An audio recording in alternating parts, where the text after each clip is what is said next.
Le podcast que vous vous apprêtez à écouter est différent. D'abord parce qu'il est en anglais, mais aussi parce qu'on l'a fait à 3 voix. Je l'ai enregistré avec Rose Claverie, qui tient le podcast de la conférence Hors-Serie. C'est une conférence qui a lieu une fois par an. Et donc, j'ai profité d'être à cette conférence pour faire un épisode avec elle, avec une poétesse qui s'appelle Yrsa Daley-Ward. Et avec elle, on va parler de créativité, on va parler de poésie, évidemment. Je vous laisse écouter. Allez, Vlan, c'est parti. Hello and welcome to the Harvest Series podcast. We are in Kaplanskaya and our guest today is Yrsa Daley-Ward. She's a British writer, poet and model known for her captivating and deeply personal works. Born in England to a Jamaican mother and Nigerian father, she has drawn from a multicultural background and personal experiences to explore themes of identity, race, sexuality and mental health in her writing. Next to me is Greg Pouy. I'm super happy to have you again also. So this is going to be a co-interview or a trio podcast with Greg from the podcast Vlan. If you don't know it, I would really suggest, if you speak French, but you have few episodes in English. Few episodes in English, like this one we're doing today. Yeah, exactly. And the one last year with Jason Silva. Totally. Okay, cool. So I'm very happy to have you both here in Kaplanskaya and on this podcast in the villa. I will explain now. I will remind the name of your last poetry collection, Bone, that was published in 2014. Yes, originally 2014 and then republished in 2017, yes. Yeah, what changes did you make in between? Well, I got a publisher. So initially, That's cool. yeah, it was self-published. And then a few years later, Penguin came and they said, can we republish this with another book? And I said, yeah. And so just added a few more poems and then it went out again. Nice. Yes. Great. To a new audience. Yes, completely new.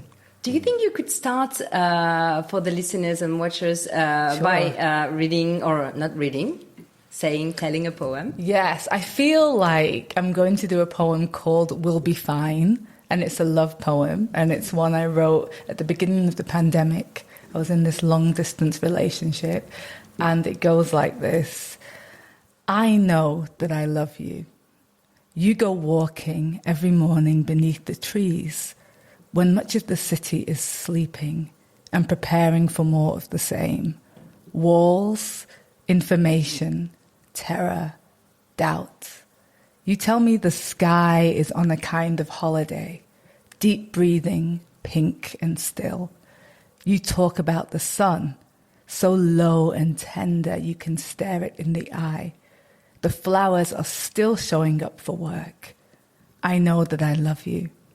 Everything around us whispers.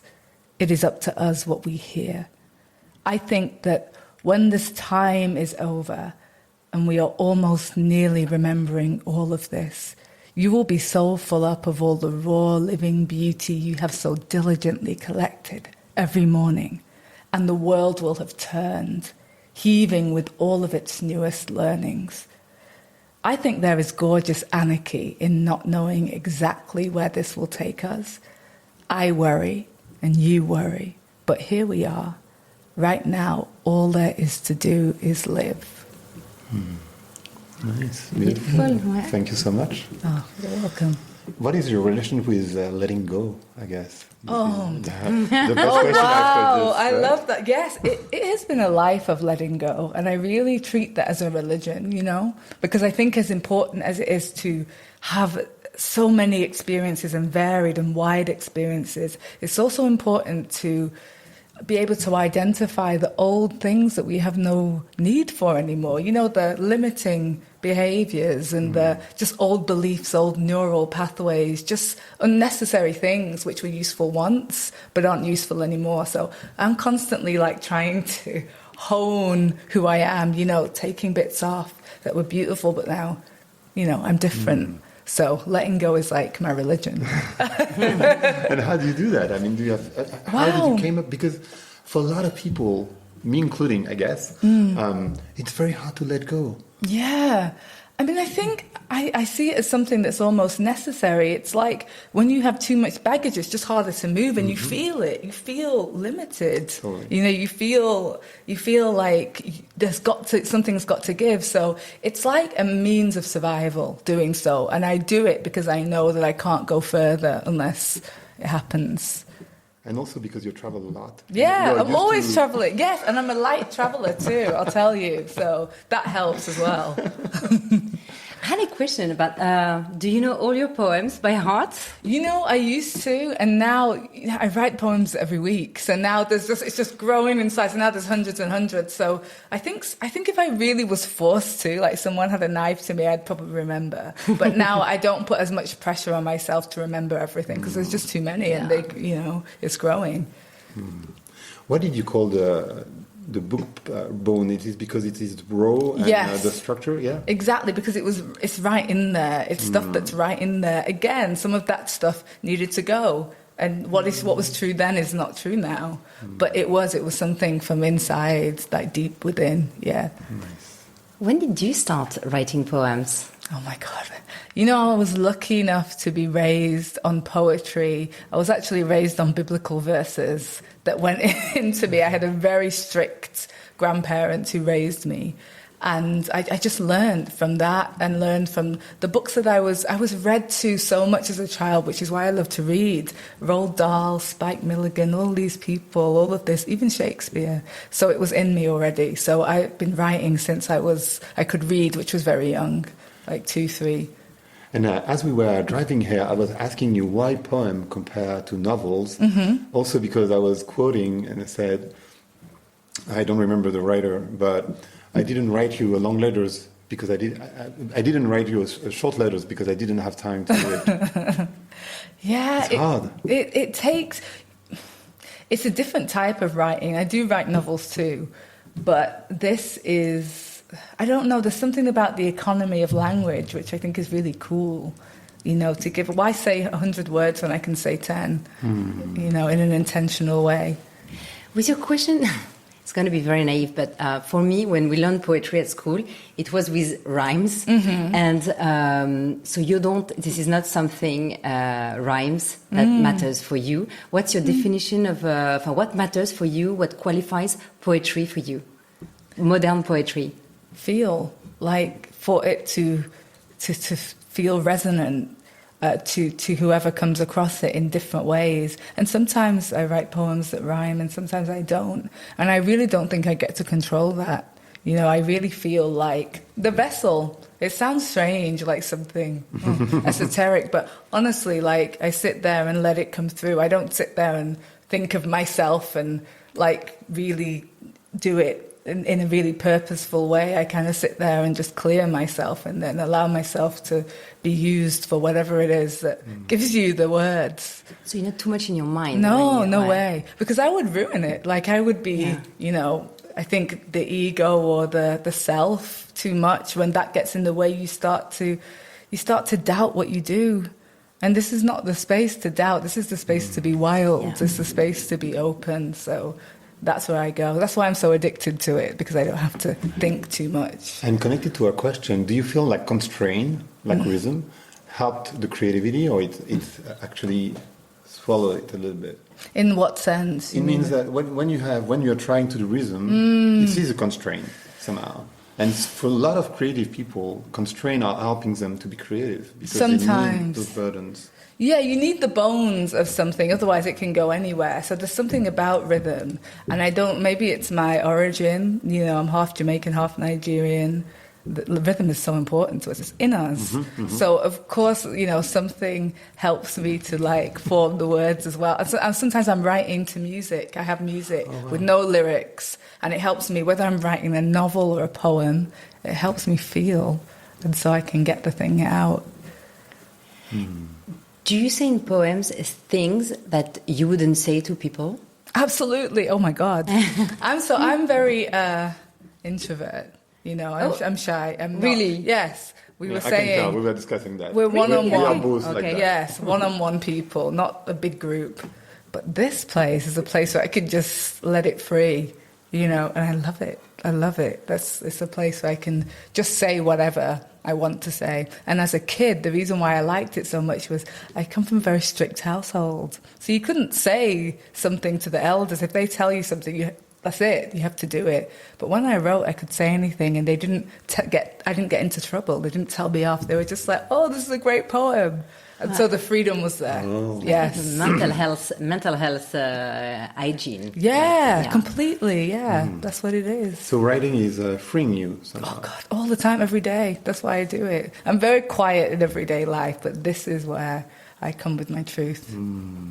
So you would recommend to anyone to write, even if it's not poem, maybe it's just a journal, but just writing, helping release pain, anger, whatever you go through. Absolutely. You know, I teach a lot of workshops on not just writing, but creativity in general and reframing your mind. And a big part of that is what I call writing into the unsayable. So all of these things that you think, but afraid to say, or not being honest, or saying yes when you really want to say, no, go away. All of these things in your private journals, when you write, you come face to face with things that really surprise you and change your life.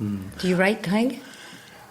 So I wrote a book, and I write a newsletter, and I write for magazines. But I don't write for myself. I don't journal. Not your soul. But not I shoot journals. I only do it when I'm feeling like a deep dive down. Exactly, I'm the same. Like I'm only writing when it's like. When the cup is too full. Yes, yeah. And it works for you, right? Do you see things that surprise you? It does. Yeah. Are you familiar with the book, The Creative Act? It's Robbins. Yes, I have it. I have it at home. Someone bought it for me a month ago. It's I'm amazing, like, right? it is, and you can just dip into it and find gems. And what he's saying is that creativity is a way of living. It's not something. Nobody is creative. It's a way of living. You can be creative by cooking, by writing, by doing like talking to someone. It's a creative act also. And because you were talking about creative workshops, and I was wondering, how do you help people understand that creativity is not a job? It is something we all have in us, in the way you behave. I like to tell people it's something you step into, and you must, because we are designers. We have to design our life. Like the life that you are standing in is something of your own building. Whatever happened to you, whatever you're trying to get through, you are making this thing. So you are the creator. So when you know that, you're like, oh wow, what can I be doing today to like move my life in the way that I want it to be? So it's just really freedom, teaching people that they have agency. What are the blocks you notice in people? That's the same. This question. Okay, perfect. What are the blocks of people usually most of the time when you teach them? So much of it is fear about. First of all, it not being perfect. Well, what's perfect? None of my books are perfect. I'm always trying to get closer to the thing in the next one and the next one. It's like I'll write another poem, but I'd rather deliver an imperfect poem than something it will never be perfect. It should be something you're always moving to. But also, the fear of what people will say. The fear that they might not be good enough, the fear of time, like, do I have enough time? Can I really call myself a writer? And women more than men really get this, can I really do this? Legitimacy. Is it good enough? Those things are the things that get in the way. Actually, on that, I had an interesting reading which was, don't focus on the common name, focus on the verb. Don't wonder, am I a writer? Wonder, am I writing? Right. Oh, that's so great. I love that. I love that. And I think as long as you're writing, you're a writer. Of course. If you paint, it's the same. Yeah, and again, you can step into it. Yeah, totally. Yeah. It's not as complicated it's as simple as that, let's say. Yeah, it's true. Have you always, even if an introvert, have as a child, the self-confidence? Because I think it asks a lot of self-confidence to be able to publish what you're thinking, your thoughts. And have you always been like this? I think in some ways, yes. As a storyteller or as somebody who something flows through, yes. And the reason why I have self-confidence in that is because I don't think it's all from me. I think that it's I don't know what, but I think it's from something else, and creatives or artists just make themselves available, and then the thing goes through them. Like a vessel. Yes. Yeah. Oh, so wow. that's why I feel confident in it, you know. I don't wrap it too much into my identity of myself, because that's always changing. I was going to ask where you find your inspiration, but if you're a vessel, it's just life. It's just, basically. and nature and everything that you soften and you let yourself be used in that way. And actually, in a sense, what differentiate what we call artists and normal people is this capacity of being, of letting go, what you just explained at the beginning, but also being vulnerable, Completely. and open up to everyone. Yeah. Try. Yeah. And there's some sensitivities that come with that are also hard, but I wouldn't change it. Yeah. Have you spent a lot of time thinking about your trauma, and would you mind to share them so we can understand more your poetry? You know, I'm not someone who sits and thinks about that, but I am somebody who, I go down to write, I start writing something, and maybe a story will come from back then that I don't even know that I remember. You know, there are so many things that I pull on from early life that I consider them normal because it's me, but then somebody reading them might say, oh my God, how did you get through that? And really, I think it's just, we are designed a certain way, and maybe it's supposed to come out through storytelling and not necessarily sitting and thinking of it so much. So I think I benefit from using it as an artist. And, you know, I think that every single thing we go through, all of the difficulty, is something that sharpens you in another venue, in another area. So everything that I've gone through, even things that I think are too shameful or too alienating to talk about, when I get the courage to talk about it and share it, and it helps someone else, I'm like, oh, this was the reason. Mm-hmm. This was the reason, you know. And we grew up with a lot of difficulty, and being not with our parents and being raised by grandparents, and we were also raised in very strict religion for a time, and then we went back to our parents, and all of this maybe difference of housing and space just really taught us skills in other areas, being with very different types of people, having to negotiate new places where we knew one, growing up in a very white place where we were the only black people, all of that. I used to wonder, what is the meaning of this? And now, as I get older, I realise that it falls into place. Wow. Yeah. Would you say that the goal, not of your life, but probably of what you do, it is your life somehow, is to help people going through whatever they're experiencing? It's got to be, yeah. I think, God, when I'm having difficult times, the thing that gets me back on track is you can't identify too deeply with, oh, this happened or this happened to me. You have to think of this as an act of service. What can I do? And then when I realize I can be useful, then I'm like, okay, this makes sense. Thank God there's a reason for this. Yeah. Do you think it's part of your success, people identifying to you? Yeah, I think that's true of anybody who wants to do what I do or wants to write. People love art because it's a bridge to the soul, from my soul to yours. And that's why we love it, whether it's a painting or a piece of music or a piece of art. We need it. We need to identify with each other. We need that connection. So yes, I think that's what people respond to. And you were talking about being a black woman. Since I'm from the West Indies also, my mom at least. Oh wow, yeah. Martinique, not Martinique. It's a different island, though. Yeah. How do you feel women of color are accepted in the writing sphere, let's say? I think now it is, it's always changing. it's always changing, and I think that I definitely see more women of color, and there are so many women of color writers that I love, and there are definitely more. When I was growing up, actually, in the town in the city, I didn't read anything by anybody who looked like me. So everything I learned at a young age was people who didn't look like me at all. And I'm glad that is changing in publishing and also outside of publishing. It is so important because as a young person, you need to identify yourself to someone. And if you have no one to identify to, then it's more complicated. Yeah, and you shouldn't only see success in somebody that looks completely different to you.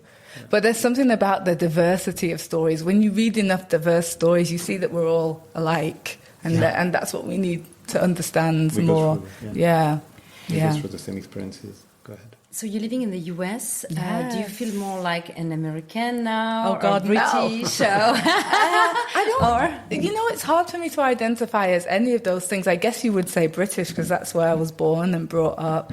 But because I've lived in so many different places now, I feel like I'm just gathering layers. Gathering layers, which is beautiful. Actually, Tai was talking about multi-local. Yes. Maybe it resonates with you. Yeah, it does deeply. Yes. We are all multi-local. We are. Yeah. We live in different places where we were born. Yeah, exactly. Yeah. Right. Wait. Yeah. And it's an invitation to be even more of yourself everywhere you go. Yeah. You can be Take off the mask. Yeah, absolutely. Yeah. Mm-hmm. About the modern poetry, you are embracing the new technologies like Instagram. Yes. So I find it like it's real shift from poets like we used to see them before. What's the impact on the social network for you, and how do you deal with them? Are you sometimes watching the comments? How is it helpful and not helpful in a way? Okay, so it's helpful because I have to say, like, Instagram, for as much as it has its difficult things about it, and it's been great for me because it's given me whole global audiences, and I'm so happy. I mean, people a lot of the time, they're very there's this idea of, it's not literature if it's on the screen, but of course it is. You have to make poetry and literature available to everybody, and the problem with it just being in books or printed material is that's changing. Less people do that. But then now there's been this surge of poetry. Now more people are buying poetry books, so I love it, and I think as an artist today, you have to reflect the times, and you also have to use these. You don't have to, but I think to get global audiences and to reach people who would really love poetry, who wouldn't get to see it. Sometimes you need to stretch into like a mode you would never use. Technology to go where they are. Yeah. How would you explain, or how do you understand that poetry is rising these days? How would you explain, or how do you understand that? You said that poetry is more and more. Yeah. Well, I think there is like very snobbishness sometimes with what is literature and what isn't. And it's almost like you don't really have to prove yourself, You use your truth in the manner that you know and can spread your words, whether it's in like an Instagram quote or a piece of your poetry, and hope it resonates. Or you record yourself, or you record your voice. Sometimes I do that on my newsletter. And you do whatever you feel, and you just don't know who it will reach. And I think you take that chance. And then whoever it's for will hear it, and they'll resonate, and maybe it'll inspire them to tell their story in whatever way. Do you think it's important that people come out with their stories, that more and more people express what they've been through? I think for a lot of people it would free them, because then they can move on and be something else. We don't have to stay in this story. But when you start telling your story, sometimes you're free to be the new thing now. Yeah. And also, one of the points of storytelling is, what is the story you're telling yourself about yourself? Right. And you need to change that. For sure. And for you, writing helps you to change your storytelling for yourself. Absolutely. Yeah, it's the letting And go the you were talking reframing about. also, For yeah. sure, for Right. sure. I have a memoir called The Terrible, and it's about my early life. It's actually in French. It's La Vie Précieuse. It's been translated. Oh, wow. And yeah, it's a story. It's gritty and it's difficult. It's a story that's not me anymore. But in the time when I wrote it, that was important then. And, you know, maybe it will help people. A question, because we mentioned this just before the podcast. You're talking about your father or your close one in a beautiful poem that you read on the beach. Yes. I don't know if you would like to read another poem Yes, now about sure. this. And my question after about this is maybe one of the block about writing and liberating yourself is this kind of loyalty to your parents or to your close one, and you don't want to hurt anyone, and so you don't want to. Yeah. You see what I mean on that? Yeah, I totally see what you mean. And you don't want to write, and that's a block. And so, like, okay, so I'm going to move on. I'm not going to think about this. But so, what's the reaction of your close one when they read a poem you write on them? And maybe you can read one and then explain. Okay, Read so- one. Oh, So tell us one. Tell us one. Yeah. Yes, the poem that you're talking about, the poem is called Poetry, and it's the reason why I write in the first place. And it goes like this. No one is saying anything at the dinner table tonight because everyone is too angry. The only noise is the sound of fine silver on bone china and other people's children playing outside. But this will give you poetry. There is no knife in the kitchen sharp enough to cut the tension, and your grandmother's hands are shaking. The meat and yam stick in your throat, and you do not dare even to whisper, please pass the salt. But this will give you poetry. Your father is breathing out of his mouth. He is set to beat the spark out of you tonight for reasons he isn't even sure of himself yet. You will come away bruised. You will come away bruised. But this will give you poetry. The bruising will shatter. The bruising will shatter into black diamond. No one will sit beside you in class. Maybe your life will work. Most likely it won't at first, but that will give you poetry. And that poem is really to illustrate the fact that whatever happens in your life can be used, can be alchemized for your highest and best, your own story. And in answer to your question, I think the beauty of telling your story in certain ways can actually be liberating for yourself and for everyone involved. And it's in the way you tell it as well. So I like to say that in my novels and in my stories, I look at everybody with a very loving lens. So even when I'm talking about what happened and what this person did and this person did, it's not told with any... hopefully with no judgment on it, it's just the facts. I think for a lot of people this is difficult, and for a lot of people, quite understandably, they don't want to reveal facts about other people because maybe they think it's not their story to tell. I think the goal or the responsibility of the artist is to reflect truth, and sometimes that's difficult for people, and I really understand that. I have some feelings about that. So I'll say that a lot of the people that are mentioned in my work are no longer living. Like, I lost my parents young, and that's part of my journey, that's part of my story, and it might be the reason why I write so freely about it. But I think there's also ways to record stories about people that are living by approaching it with grace and love and fairness. So that's what I try to do. But also it can be, talking about your parents, it's also remembering them and honoring them somehow. They had a journey too, they had a story too, and much difficulty. And I want to honor that all the time. Yeah. You're talking about the bruising? What kind of bruising was it?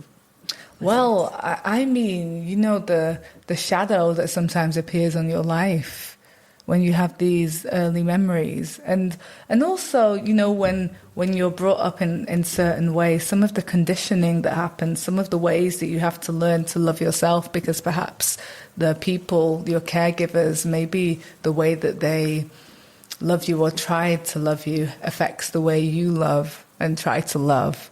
So when I think about bruising, I think about something, I think about a pattern, I think about a shape, and it does shape you, but it's also something that can be attended to and looked at, and it's the way we tell stories. It's what adds colour to our life and helps us empathise with other human beings.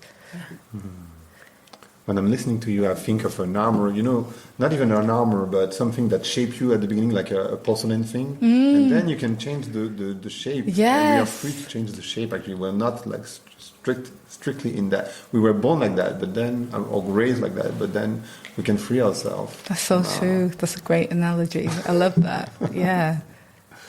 Yeah, it's not completely solid. It's like a guide. Yeah, exactly. Yeah. It is a bit solid, though. I mean, we have belief and systems. Yeah. So they are there, it's true. Yeah. But you can work on them also. You can be aware of them, just being aware. Sure, yeah.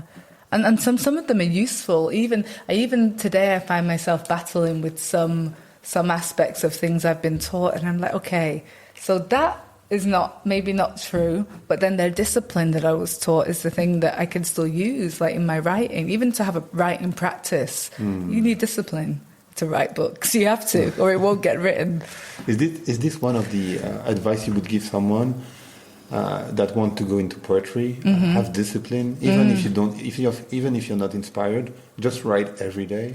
That's what I would say. And make it fun, make it free, make it like a date. I always say show up, even if just for 10 minutes, to kiss your work, to look at it. You don't have to sit there like, oh my God, this is terrible, for hours, but just have a relationship with it so that it knows that you trust it. Treat it like a being, I say, on its journey, but like really nurture it. It's important. Go ahead. No, go. I was thinking of a thing like, usually people, you know, when they go through a breakup, a nice thing to think about is that it's a chance to have a relationship to yourself. Yes, yeah. And I think like writing, I don't know if you can have a relationship to your writing, but at least you have a relationship to yourself when you're writing. Yeah, I think it's a chance. I think it's really important, and you shouldn't give it up for anything. Yeah. When you mention, I love when you mention kissing. Yeah. I think that's a wonderful thing. Yeah, especially I think probably when it's hard and it costs you, and kissing what you write is beautiful. You're also having T-shirts and hats. Yeah. I saw with your poetry.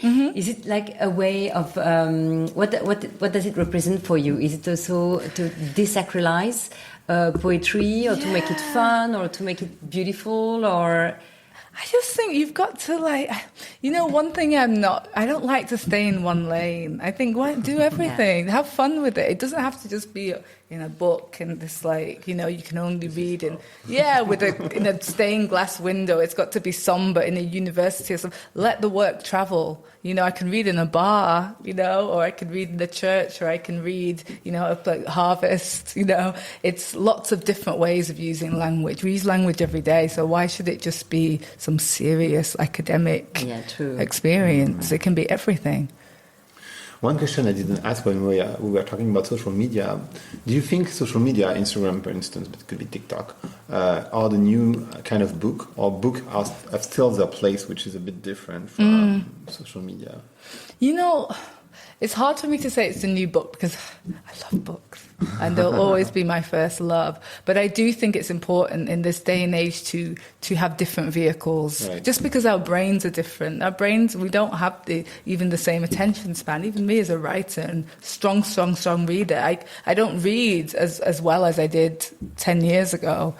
Just because I'm used to looking at shorter form content. This is unfortunate, but it can be used. You can still use it. So I think they're great for and I've seen so many poets on there who are great. I meet poets all the time just on there. Do the comments have an impact on your writing? You know, not me, because I think that I'm somebody who, if you say it's fantastic, it's the same as if you say it's not. I can't become too invested in an outside opinion on what I do. It's too important to me. So it's lovely if you say it's nice, but these things don't permeate my being, because I'm there to tell a story. I have to just do it. So I try not to live in there. I try not to pay too much attention. I look at them sometimes, but not. So there'll be lots that I don't see. Yeah, because you don't want it to affect what you do. Yeah, because especially, I mean, when it's beautiful, it's amazing, it doesn't really affect you. But on the other side, when you have criticism, it's harder to take sometimes. Yeah, I think it could be, and we're only human, so you don't want that to come into this sacred space of them telling you that something comes through me. I have no room to, think of an outside opinion. I just have to do it. Yeah. That's more important. And also those people, you don't know them. So it's yeah, just like receiving a lot of, anonymous letters of insult and reading them. Nobody would do that. No, exactly. That's how you have to treat it. Do you have, Greg, to deal with the comments? I do, I do sometimes. That's something depending it's on hurting you, or? It can, it's affecting. I mean, I think I'm just a human being also. So, when you read something and people are criticizing you, you're like, oh, wow, what did I do? How did I? So I had a lot actually. So and as feeling people, as sensitive people, of course you're gonna feel something. Yeah, and when you put yourself out there, that's right. That's probably what you're going to get at some point, sometimes. Yeah, and it's very easy for somebody who's like anonymous to do that to you, who's in the public space. Yeah, totally, 100%. You are also a model. From time to time. From time to time. Do you enjoy it? And how does it intersect with your identity as a poet? I think I'm just one person who does all these things. I think it's nice ways to do different things, because, it's so lonely writing, and you're just, which I love, because introvert. But if you're not careful, I think this solitary life, which again I love, can become another story. Like, I am just this poet that's alone. And so when I do write or I do act, I'm forced into different spaces to become a performer with my body, with like my being. And that's important too, not just one thing. So I love like an opportunity to, wear nice clothes and be glamorous sometimes, It's important for all of it as me, the person. Feel beautiful. Yeah, also it's nice, no? Yeah, who doesn't want to be beautiful, Yeah. So, yeah. One thing I'm wondering about that is that something that most people don't know is modeling is a lot of waiting. Oh, God. And so I was wondering how many of your poems or writing are while waiting, being a model. Oh my God, so much. The majority of my work is on a plane. I love the plane because you can't do anything else, so you have to just work. So the majority of things I love. You can watch movies. Yeah, I can watch like one, but then I'm just like, I'd rather just write something, let the hours go. Right. So you wrote a lot on planes. All the time. I'll be writing on a plane back here. It's my perfect like little incubator to just. And there's something about being in the air. You're closer to God, maybe, I don't know. But you start having all these thoughts about your life, and so I write a lot on the plane. I write a lot of my books on planes. Oh, yes. Do you take time to integrate every day, or planes is the moment where you integrate whatever happened before? I do take time to integrate every day, because I think I was telling you earlier, even on in somewhere like this, I go to the room regularly to re-up my social battery. So there I think I integrate and ground myself. Yeah. You're mentioning that you're an introvert sometimes. And in the first poem you talked about the pandemic. Where were you at the time? And as a poet, introvert, how did you cope with the pandemic? And did poetry help you? Absolutely, it helped. I mean, I wrote a lot, and I wrote a whole book in the pandemic. It was my latest one. It was called The How, and it came out at the end of 2021. But yes, I was in New York for the first part of it, and London for the second part of it. And it was an interesting time. It's just so difficult for us collectively because we didn't know what was happening. And of course, that makes you reflect. So a lot of poetry was born. And also, because it was such an online time for everyone, I got to know new poets. And like, Instagram was booming at that time. That's true. Yeah. New poets, what are your favorites now? Oh my God, there are so many poets that I love. I love a poet called Nikita Gill. and I love Safia Elio, that poet as well, and Fatima Asghar. They are all poets that I came across in the pandemic and just loved reading from them. But there are so many. God, I'm a member of so many poetry Instagrams where they give me new poetry all the time. I guess the algorithm does it. Yeah, I love it. I love it. That's very nice. Yeah. Do you have more? I mean, we can continue if you like. Do you want to? Well, yeah, we can. I don't know what time it is. Yeah, we have time. Maybe we can cut this out. No, We have a little bit of time. So I don't have a watch. So yeah. We have like maybe two more questions. Great, great. Are you doing okay? Yes. Good. What could be interesting, let's say? Maybe the theme, radical connection. Do you think we can talk about connection? Radical connection. I was thinking about the how, but it's more bouncing on the latest. Go. Yeah. So you mentioned your last book was the how. Can you talk to us a little bit about it? Yes. So I wanted to do a book of poetry. And my publisher was like, okay, fine. But you do know that something happened when I started writing poetry. And this was that a lot of my readers would come to me with questions like about love and life and my advice. And I would be like, why do they want me to tell them anything? Did you not read my poetry? My poetry is all about like love ending and difficulty and alcohol and, all of these relationships that go wrong or, it was all about love. And, for some reason, I found that in the space of really kind of expansion and creativity and love and self-love, people were asking me a lot of questions. And so they said, do you not want to do a book around that? And I was like, I don't know, maybe, I don't know. But something started coming to me and I started to write, not from the space of someone who knows it all, but from someone who is also trying to figure it out. And so the how is just like, what is the how? How do we get through this? How do we keep on showing up when life is difficult? How do we invite more of ourselves? How do we remember the things that we wanted to be when we were young and let go of because people told us we couldn't do it? What is the how? So the whole book is about this elusive how and lots of ways that we can self-regulate, feel our bodies and what their messages they're giving to us, and really come back into the true self, the honest self, and use it to power you in work and life and love and get back to who you are. So that's what it's about. This book came out and I was like, oh my God, what are people going to think? Why am I telling people what they already know? But every important text is just like a reminder of stuff you already know, everything. So yeah, I wrote it and that was the last book. I have a book coming out next year. Tell us a bit. It's a novel and it's a thriller, and that is called The Catch. A thriller? A thriller. Why?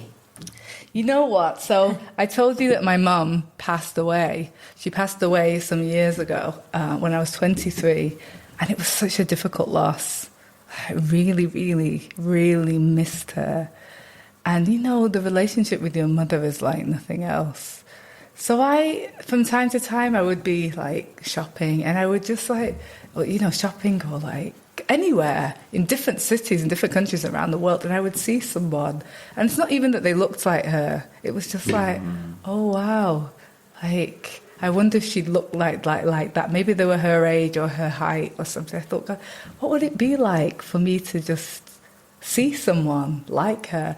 And it kind of became a story. So in the book, there were two twin girls, and they lost their mother at a young age, and they were fostered and adopted in two different houses. So one day, when they are both 30, one of them sees who they think is their mother, and this woman appears in their life, wreaks havoc, and we have to decide whether she's the mother or not. So this is what this thriller is all about, this woman coming back in their lives.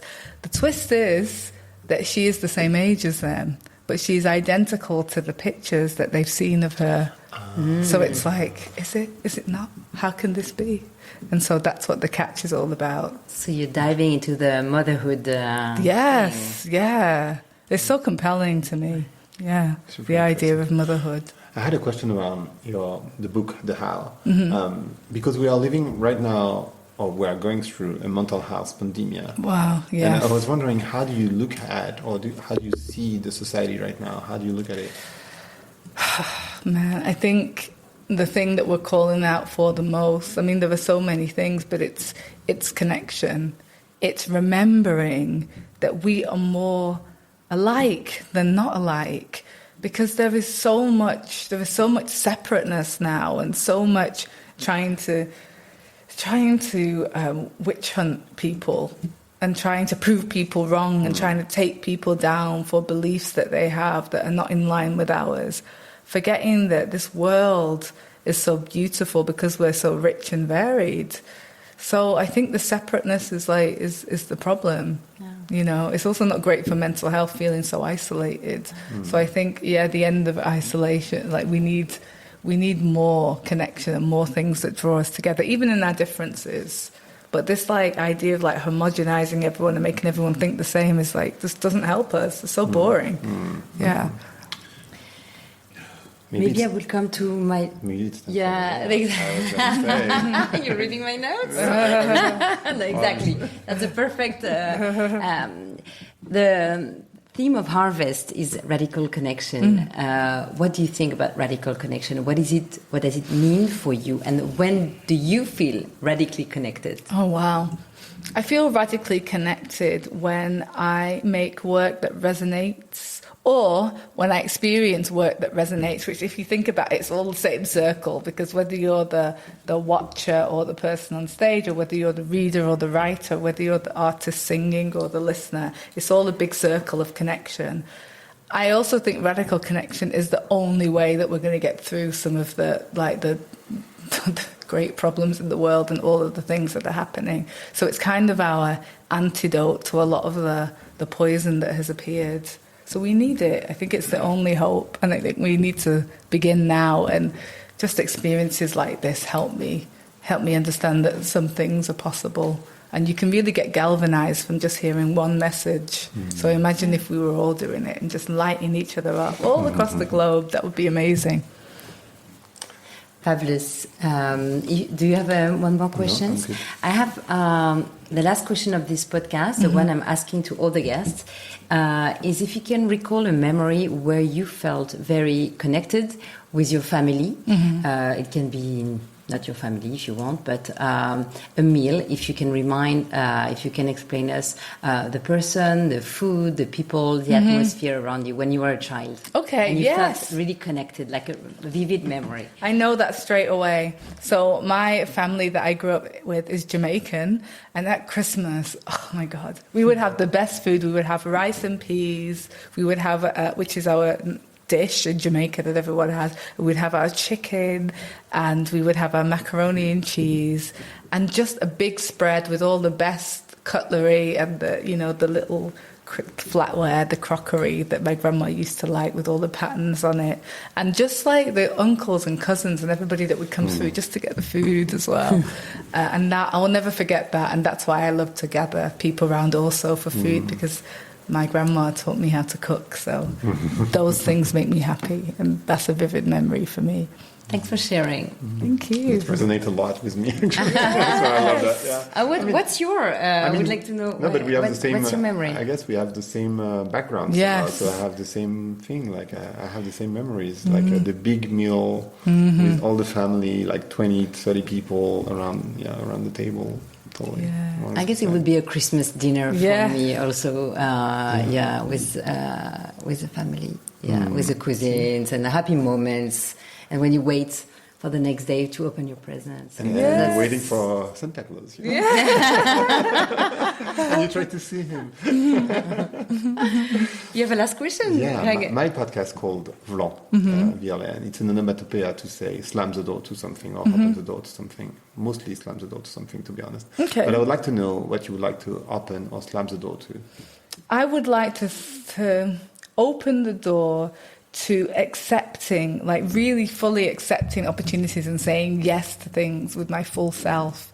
And with that same thing, I want to slam the door to feelings of doubt or any feelings that might surface that are not true, of any unworthiness or any hesitation. I want to even go for things even more than I already do.